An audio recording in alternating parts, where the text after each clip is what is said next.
Welcome to Starkey webinars.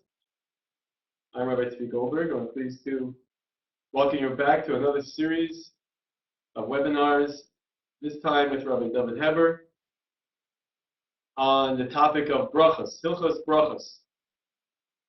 Those of you that have signed up know that this is a 6-session course, beginning with today's shiur and every other Monday. You've joined us by clicking on the link in your email, in the registration email.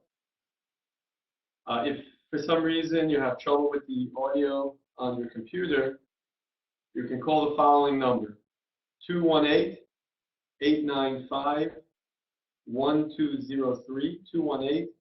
218-895-1203, and enter passcode 2020. We have many services available to the public. Besides our webinars, we have our Kashrus hotline, 410-484-4110. We have, you can reach us by email, info@star-k.org. Coming up soon, we have our Pesach book coming out. We have Kashrus cards, and we do our best to try to provide relevant information to you. We do have a regular webinar at the end of every month, the last Wednesday of every month at noon Eastern. And you can find information about that in all our webinars at star-k.org/telekosher, TELEKOSHER. So today's shiur is being given by Rabbi Heber, who's known as a Brochos expert. Rabbi Heber has been giving shiurim on Brochos for many years, and puts out the serial list for the Starkey, still a Brochos list for Starkey, which is not so simple. Not just that you pick up a Cheerio and say this is Mazonos. There are different types of Cheerios. There are different types of cereals. It takes a lot of effort, and at the Starkey we turn to Rabbi Heber to write that up. And we look forward to this shiur. It's going to be a little different format than our other webinars. It's not so interactive in the sense that you can ask during the shiur, but at the end of the shiur, which will be about a half an hour or so, we will take questions via the chat screen, which is at the bottom of your screen. If you have any technical difficulties, feel free to chat them, and we will do our best to take care of it. Rabbi Heber.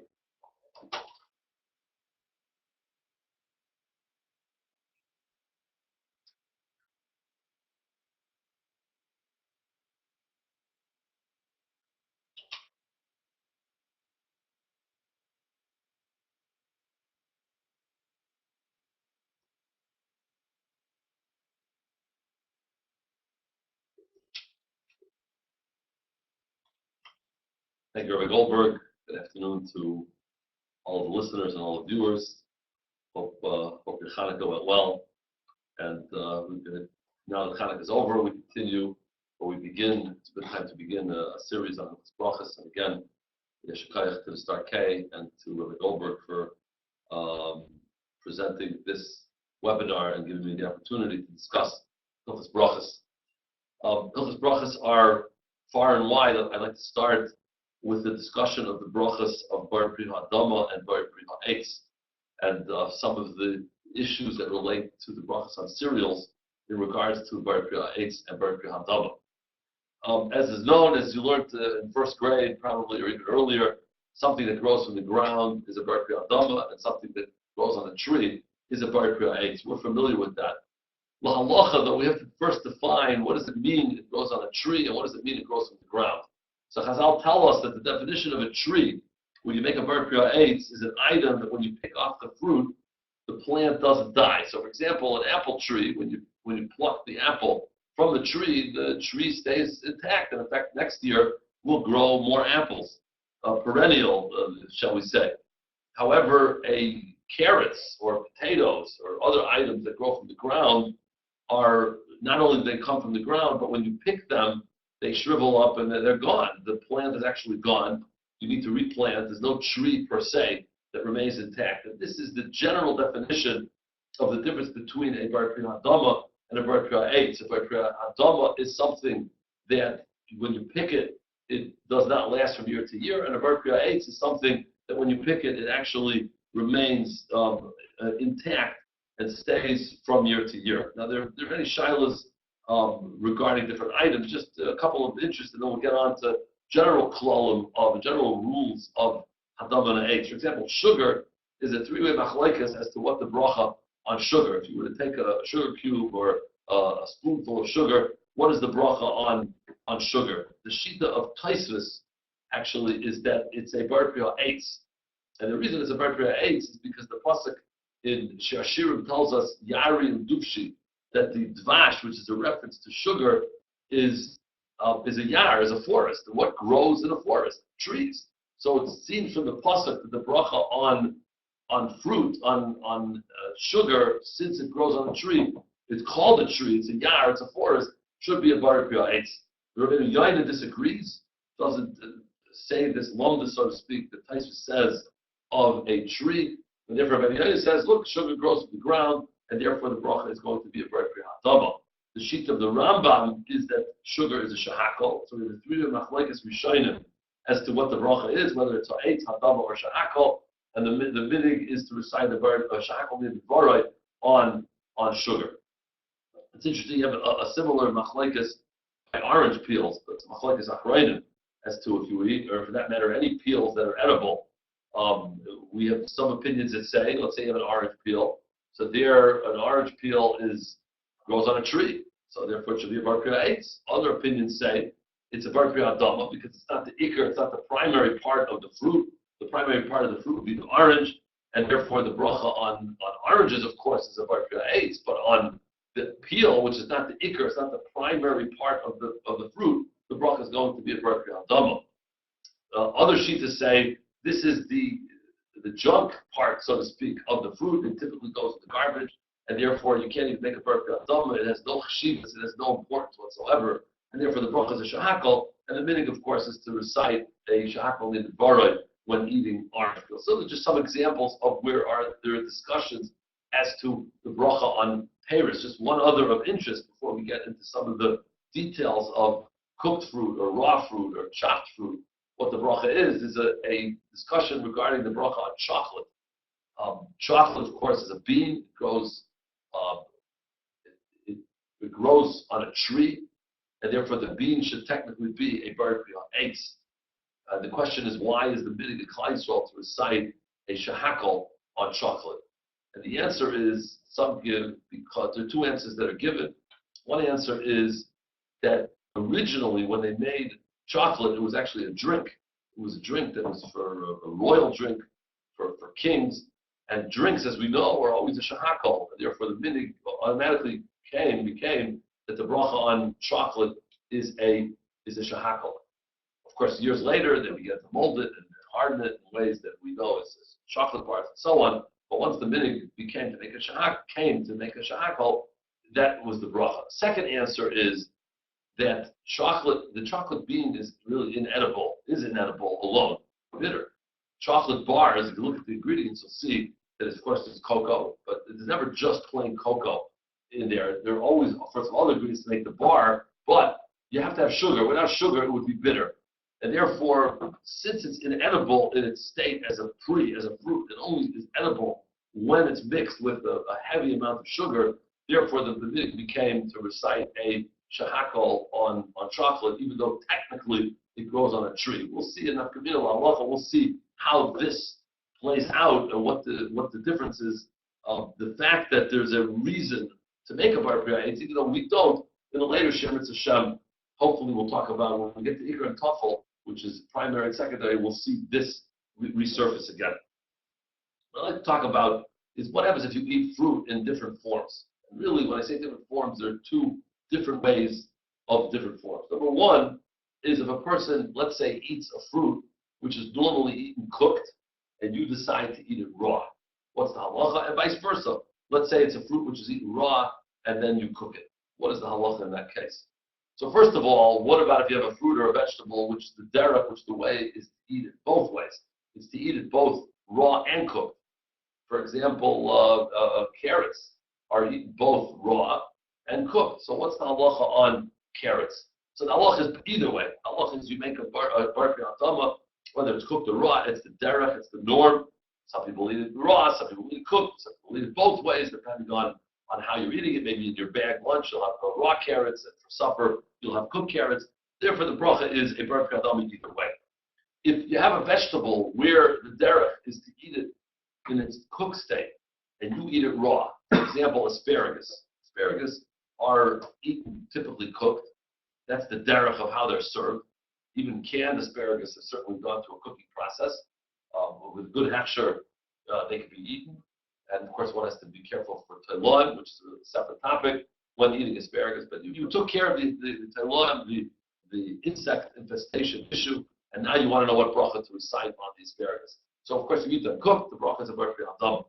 But since it's not the derech, it's not normal to eat asparagus raw. If you did so, then the bracha is going to be a shahakal, because you're not eating it in the normal derech, in the normal way it's eaten. Now, this halacha is very interesting because it really depends on the minig hamakah. It really depends on the custom. And when we say minig here, we don't mean halach minig. We mean the hanhaga. We mean how people eat. What's the style of eating? If you have a vegetable, which is the normal way of eating the vegetable, is only, as we said, is only cooked. Then if you eat it raw, the bracha is a shahakal. That could change with time. Let me give you an example. The Taz in Shulchan Aruch says that the bracha on raw carrots is a shahakal li'advarim. Why? Because it's not the derech to eat carrots raw. Now the Taz lived several hundred years ago, and in his location, they did not eat carrots raw. I would suspect, well, I don't know this, perhaps even 100 years ago in Europe, I would guess they did not eat carrots in their raw state. So 100 years ago in Europe, and certainly several hundred years ago in Europe where the Taz lived, they did not eat carrots raw. Therefore, they recited a shahakal. We recite Adama on raw carrots, not because we're changing the halacha. We never change a halacha. But the built into the halacha, it states that it goes by the derech. It goes by how do you eat these carrots? What's the derech? How do you eat them? So if the derech changes, if the way of eating changes, then the bracha is going to change, so to speak, and that the raw carrots are going to go from a shahakal to a hadama. Could be, one could say, even in the last 75 years, broccoli and cauliflower, probably 50 years ago even, it was not the derech of eating it. There were some who ate cauliflower and broccoli raw, but it wasn't the derech. So therefore, people back then would have made a shahakal. Today, it's the derech to eat it raw. People serve it that way. People go to a kiddush, or you go to a chasana, and you'll see it. That's the derech. That's how people eat it.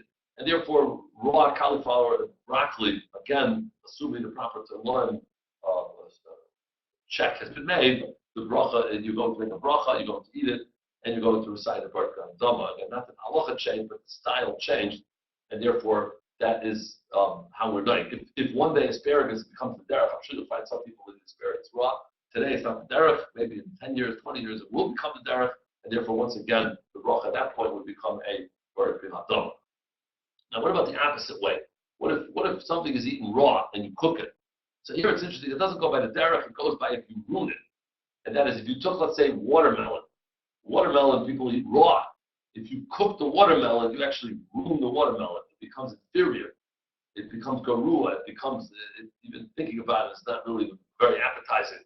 Therefore, if a person were to cook the watermelon and eat it, the bracha would be a shahakal, because it's not the derech to eat in a cooked form. But most other items, typically items that are the derech to cook, and certainly it doesn't become inferior when you cook them.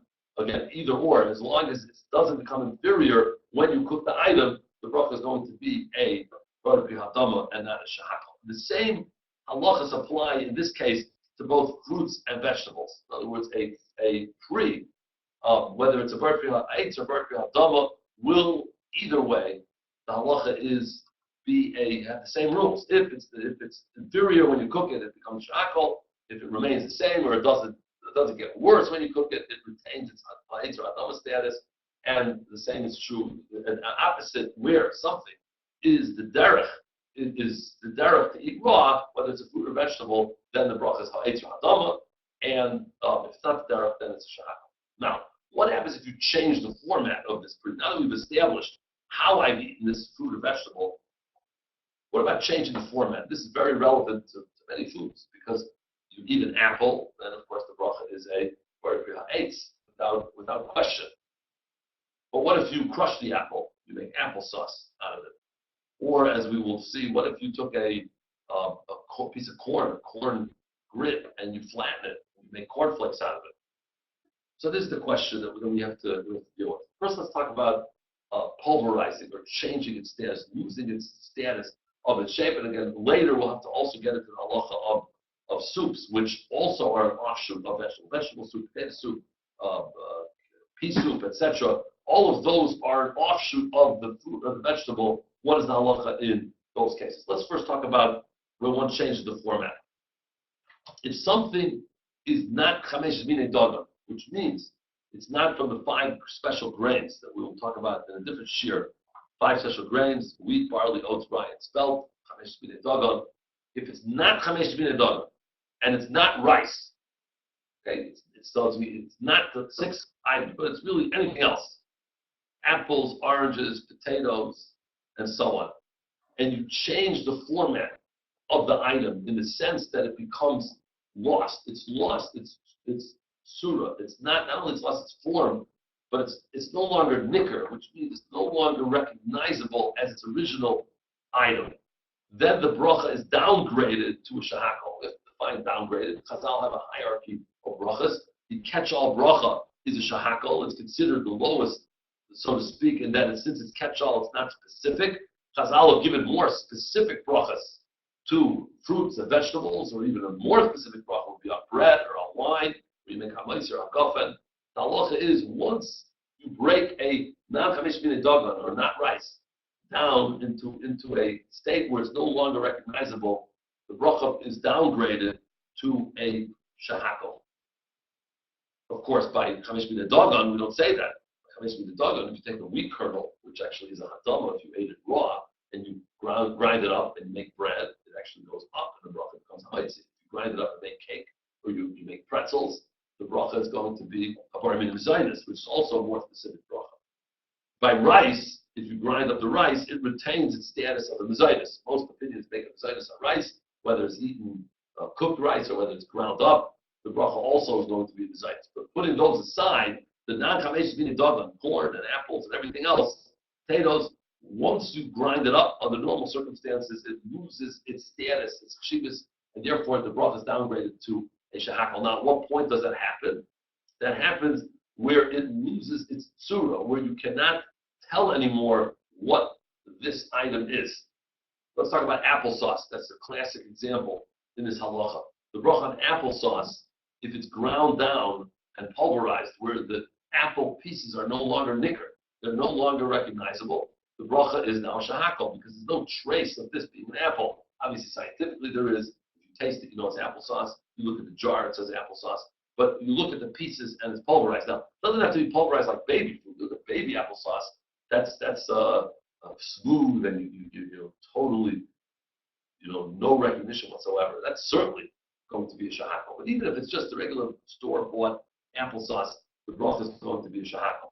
However, if it's piecey applesauce, better known as home-style applesauce, where when they cut down the apples, or if you make it at home very often, you don't grind it all the way. When you take the applesauce, you still see pieces of apples in the applesauce. So it's still nikar to rasa, and it still has its status of an apple. Therefore, the bracha is going to be a barker eitz. But again, when you grind it down, as the Rishayim Shuvas Hadeshen calls pavidla, which was some sort of jam or jelly, which jelly is another example of something which has been ground down, the bracha becomes a shahakal. This is why on items such as corn chips, the bracha is a shahakal. Corn chips are ground corn. They're called corn chips, but the corn is no longer recognizable. They take the corn, they grind it, pulverize it down into a powder-like substance, into a flour-like substance. It's like nikar tzurasa. It's the form of corn is no longer noticeable. Therefore, the bracha becomes a shahakal because it's lost its tzura.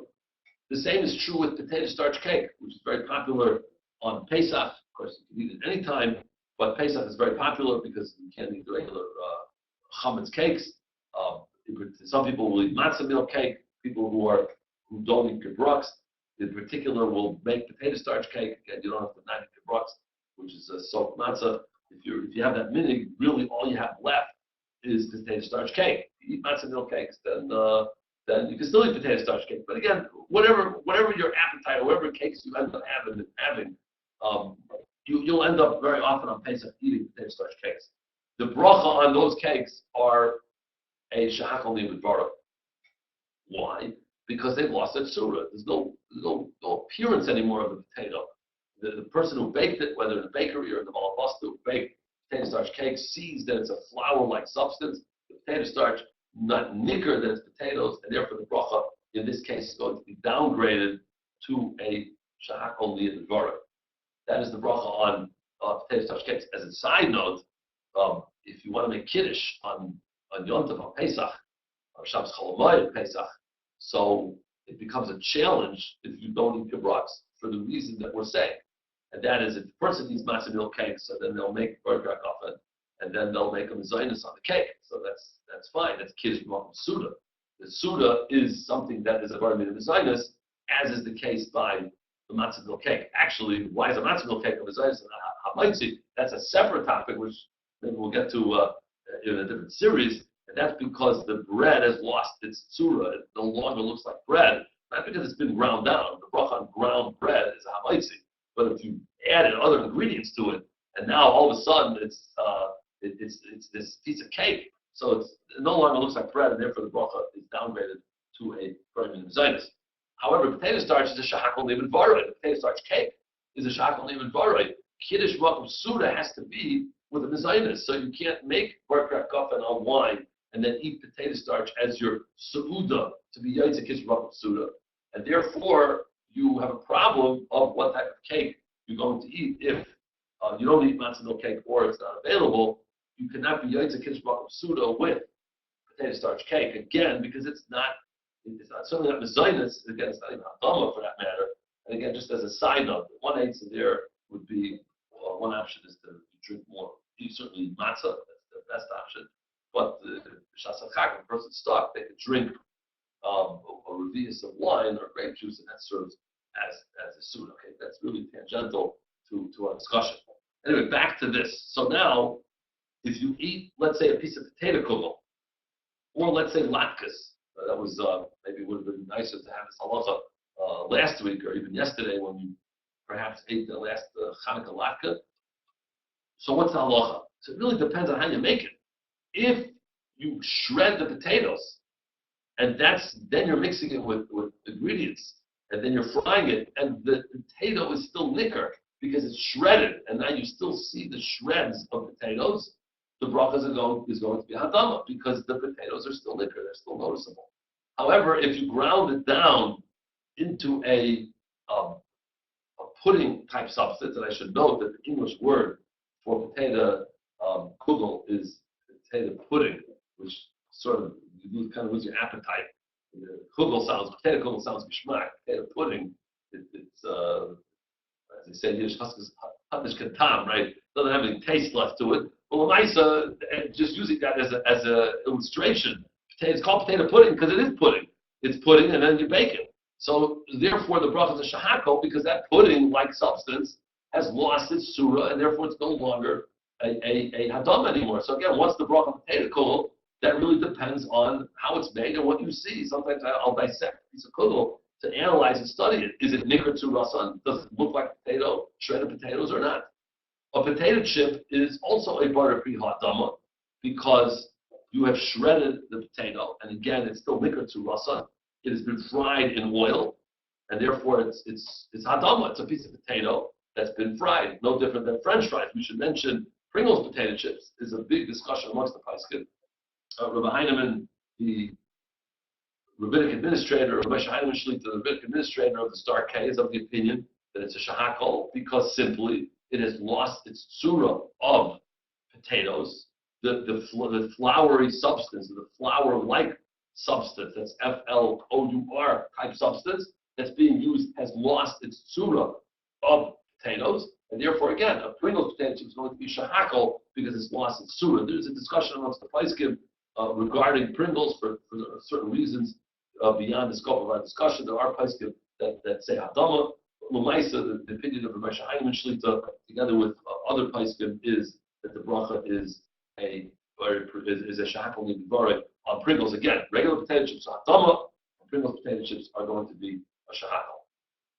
Now, this leads us to our final discussion, and that is the bracha on cornflakes. Rabbi Feinstein, the bracha was asked some 35 years ago, and the shaila of what is the bracha on cornflakes. And in the same tshuva, he was also asked, what is the bracha on popcorn? See, those were questionable because the way they make cornflakes is as follows. Now, we'll see in a moment there are two ways to make cornflakes. But the way, let's say, the Kellogg's makes cornflakes is taking the grit itself and flattening the grit. It's a grit, and the actual exact way is proprietary. We're familiar exactly with it.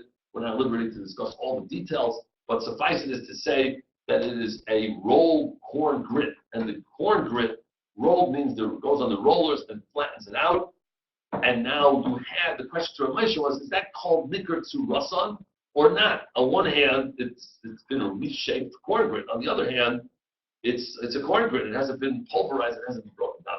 Ramesha said the bracha on popcorn and cornflakes, Kellogg's cornflakes, is a barak b'hadama, because that's still called nikr to rasan, even though you look at popcorn and the corn is, you don't see the corn per se, but what it is it's a stretched piece of corn. There's been air has been introduced into the kernel, which causes a rushing out of the moisture, which pops the corn, and it stretches the corn into another form. It has not lost its surah, and therefore the bracha is still going to be a very pretty hadama. The same is true with Kellogg's cornflakes, because Kellogg's is flattening the grit, and therefore even though it's a different shape, it's longer, but the bracha is going to be a very pretty hadama. Other companies, some private label brands, store brands, or even Kemach cornflakes as well, are made from a different way. They don't actually take the grit and flatten it. What they do is the company goes ahead and takes corn flour, mixes it, and makes it into uniform pellets. And then those pellets are flattened out. So there it's lost its surah. So yeah, just give it 2 boxes of cornflakes. You know, on one side Kemach and the other side Kellogg's. The bracha on the Kellogg's cornflakes is a barak b'hadama because it's nikr to rasan. It has never lost its form of corn. It's a stretched, rolled piece of corn. However, the popcorn is the same thing. However, the Kemach cornflakes is ground corn flour, which has been flattened and which has been mixed and made into a pellet and then flattened out. But since it never retained its form of corn, it was made into a corn flour. Therefore, the bracha is downgraded to a shahakal nidivare. So how do you tell the difference? One way is to call the hechsher and see how does this company make it, or the other way is you can actually look at it, and that is the Kellogg's cornflakes is less outside of it is less uniform. It's much more rigid because the sizes are all sorts of shapes. They're taking the natural corn grit and flattening it, so it's going to be much more rigid and even a little more bumpy as well. However, the Kemach cornflakes and other private label brands of cornflakes, those are more uniform. They're not exactly uniform because you still have differences in how it's rolled, etc. But it's going to be a little bit more uniform, not as rigid on the outside. And that is a way to tell the difference between cornflakes and cornflakes. One other note is corn pop cereal, which is also made by Kellogg's, is made different ways in different countries. The American corn pops is popped corn, so the bracha is hadama. The Canadian corn pops are shahakal because again they are losing its surah and reforming it into some substance and then popping it. So you have the same name of a cereal, the same brand name, and yet it depends where it's produced, whether it's going to be hadama or shahakal. So is the status of Hilchos Brochos. It's not enough to look at it. It might not even be enough to see what the ingredients are. You have to understand the process, and ultimately that will help you determine what bracha is recited on the item. I'll take questions.